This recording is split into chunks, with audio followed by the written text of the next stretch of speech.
তিনবার করা নির্দেশিকার পরও এখনো ইআরও সহ রাজ্য সরকারের 4 আধিকারিকের বিরুদ্ধে এফআইআর করেনি রাজ্য। কি চাইছে রাজ্য? কমিশনের সঙ্গে সংঘাতের রাস্তা কি আরো প্রশস্ত করছে রাজ্য?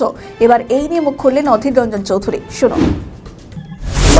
তিনবার করা নির্দেশিকার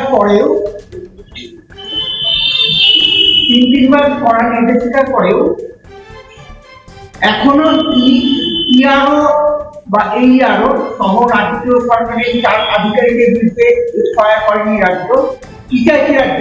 কমিশনের সঙ্গে সংঘাতের রাস্তা কি আরো প্রশস্ত করতে চাইছে?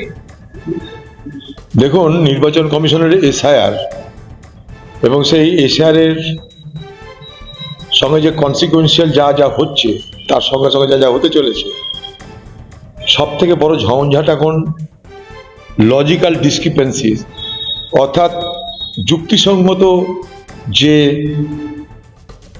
ফারাক বা অমিল, সেইটাকে কেন্দ্র করে কিন্তু একটা অংশের মানুষের ভীষণ অসুবিধা হচ্ছে। আমি কালকেও চিফ ইলেকট্রাল অফিসারের সঙ্গে কথা বলেছিলাম লজিক্যাল ডিসক্রিপেন্সিকে নিয়ে। মানুষকে এই হয়রানি থেকে কি করে মুক্ত করা যায় যখন তাকে বলতে গেলাম, তিনি তখন বলছেন যে এটা তো রাজ্যের ডিএম এর দেখার দায়িত্ব, রাজ্য সরকারের অফিসারদের উপর আমরা ছেড়ে দিয়েছি, তাদের দেখার দায়িত্ব। এবার আমরা কোন দিকে যাব? সেই জন্য মুর্শিদাবাদ জেলা থেকে আমরা 16 তারিখে একটা ডেলিগেশন চিফ ইলেকট্রাল অফিসার যিনি কলকাতায় বসেন তার কাছে পাঠাচ্ছি, আমাদের সমস্ত সমস্যাগুলোকে সামনে রেখে তার সঙ্গে আলোচনা করতে।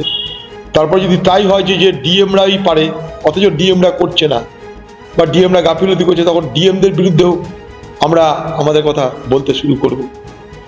এখন রাজ্য সরকার আর নির্বাচন আয়োগ, নির্বাচন কমিশন, তাদের মধ্যেকার লড়াইয়ে সাধারণ মানুষের যাই অবস্থা একটা অংশের।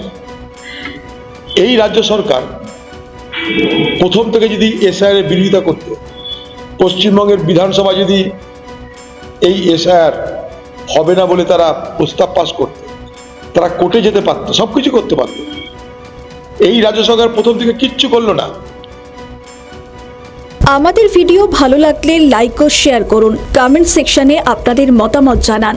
আরও ভিডিও পেতে আমাদের চ্যানেলটিকে সাবস্ক্রাইব করুন এবং প্রতি মুহূর্তে খবরের আপডেট পেতে প্রেস করুন বেল আইকন।